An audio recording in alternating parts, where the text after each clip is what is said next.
भारतीय लोकशाहीचा अभिमान असलेल्या सर्वोच्च न्यायालयातच एका दलित न्यायाधीशाचा अपमान ही घटना केवळ व्यक्तीचा नव्हे तर संपूर्ण न्यायव्यवस्थेचा, संविधानाचा आणि आंबेडकरवादी समाजाच्या आत्मसन्मानाचा अपमान ठरतो।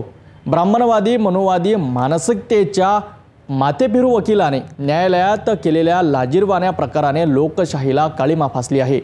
या घटनेच्या तीव्र निषेधार्थ बडनेरा येथे भारतीय बौद्ध महासभेच्या आठवडी बाजार शाखेत तातडीने बैठक घेऊन तीव्र शब्दात निषेध नोंदविण्यात आला असून आता या विरोधात मोठ्या आंदोलनाची आखणी करण्यात येणार आहे।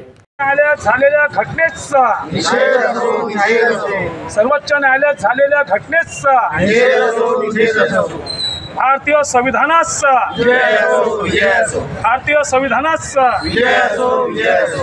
सर्वोच्च न्यायालयाचे पहिले दलित समाजातील न्यायाधीश भूषण गवई यांच्या विरोधात न्यायालयात ब्राह्मणवादी मानसिकतेच्या वकिलाने केलेल्या अनुचित वर्तनाने समाजमन संतप्त झालाय। या घटनेचा निषेध करण्यासाठी भारतीय बौद्ध महासभा आठवडी बाजार शाखा बडनेरा येथे तातडीची बैठक आयोजित करण्यात आली। या बैठकीत या निंदनीय घटनेचा एकमुखी निषेध नोंदविण्यात आला। तसेच या प्रकरणावर अधिक तीव्र आंदोलन उभारण्यासाठी पुढील रूपरेषा तयार करण्यात आली।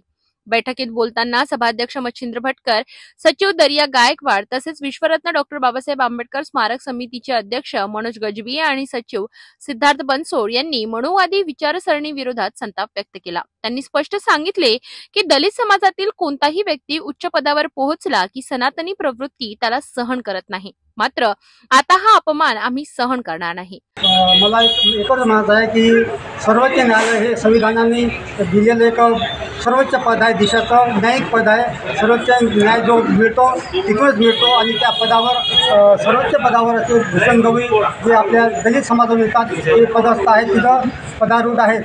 आणि गेल्या 75 वर्षात अशी कुठली घटना झाली नाही की सर्वोच्च न्यायालयात एखाद्या सामान्य वकिलाने सर्वोच्च न्यायालयाच्या न्यायाधीशावर असा हल्ला करण्याचा प्रयत्न करावा, ही पहिली घटना आहे। आणि याच्या मागं फार मोठं षडयंत्र आहे असा माझा आरोप आहे। कारण याच्या मागं कोणतंही नियोजन असल्याशिवाय असा सर्वसामान्य वकील हे पाऊल उचलू शकत नाही। आणि या घटनेचा आम्ही सर्व निषेध करतो।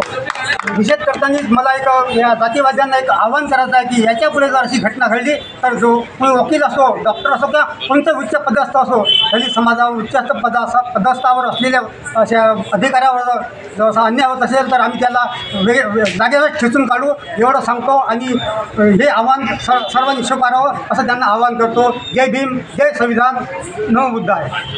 या बैठकीला एमजी ग्रुपचे कार्यकर्ते मोठ्या संख्येने उपस्थित होते। या घटनेचा निषेध करताना सर्व वक्त्यांनी सांगितले की भूषण गवई यांचा अपमान म्हणजे न्याय व्यवस्थेचा, संविधानाचा आणि संसदेसह प्रत्येक आंबेडकरवादी नागरिकाचा अपमान आहे।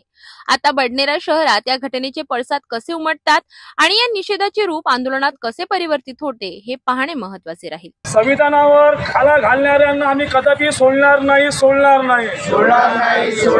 भारतीय संविधानावर खाला घालणाऱ्याला कदापि सोडणार नाही। लोकशाहीला कालिमा फासणाऱ्यांचा बाबासाहेबांनी दिलेल्या भारतीय संविधानावर जो घाला घातला आला, ज्या बाबासाहेबांनी आपल्याला भारतीय संविधान दिलं, ज्यामध्ये ज्याच्या माध्यमातून सुप्रीम कोर्टाच्या सन्माननीय सरन्यायाधीश भूषणजी गवई साहेब यांच्यावर जो भ्याड हल्ला करण्यात आला, तो कदापिही भारतीय संविधान प्रेमी हे कधीही मान्य करणार नाही। त्याचा आम्ही सर्व समितीच्या वतीनं, भारतीय बौद्ध महासभेच्या वतीनं आम्ही त्याचा जाहीर निषेध करतो। आणि या संदर्भात माझ्यासोबत आहेत विश्वरत्न डॉक्टर बाबासाहेब आंबेडकर स्मारक पुतळा समितीचे अध्यक्ष मनोज गजबिये। या निषेधाचा कसा आपण प्रतिक्रिया व्यक्त कराल? आज एवढे वर्ष होऊन जे जातीयवाद चालते याचा हा उदाहरण आहे। आज भी मनुवादी विचारांचे लोक भारतामध्ये जिवंत आहात व आज भी दलित व बिचाऱ्या लोकांचा आज भी हे तिरस्कार करतात, यावरून सिद्ध होते। सर्वोच्च न्यायालयामध्ये अशी प्रक्रिया होणं हे खूप मोठी दुःखाची गोष्ट आहे। आणि असे व्यक्ती आज झालं, याच्यासमोर कधी झालं, अशा व्यक्तींना आम्ही जिथं दिसेल तिथं ठेचून काढू, एवढंच बोलण्याची माझी इच्छा आहे। आज आपण भारतीय बौद्ध महासभा शाखा बडनेरा येथे फक्त निषेध म्हणून आज एक कार्यक्रम आयोजित केलेला आहे। याच्यापुढे आपलं काय पाऊल राहिलं? आम्ही लवकरात लवकर सर्व आंबेडकरी संघटना, फुले शाहू आंबेडकर यांना विचारानं मारणारे लोक 2 दिवसाच्या आत एक मीटिंग घेऊन समोरला आम्ही प्लॅनिंग तयार केलेलं आहे आणि आम्ही हा सर्व भारताला याचा काय परिणाम होणार ते दिसणार आहे. बोलून न दाखवता शब्दात आम्ही करून दाखवू. सर्वोच्च न्यायालयात झालेला हा अपमान केवळ एका न्यायाधीशाचा नाही तर भारतीय लोकशाहीच्या मूलभूत मूल्यांचा आहे. आता दलित समाज आणि आंबेडकरवादी संघटना या विरोधात काय भूमिका घेतात आणि या प्रकरणाची देशभरात काय प्रतिक्रिया उमटते याकडे सर्वांचं लक्ष लागलं आहे.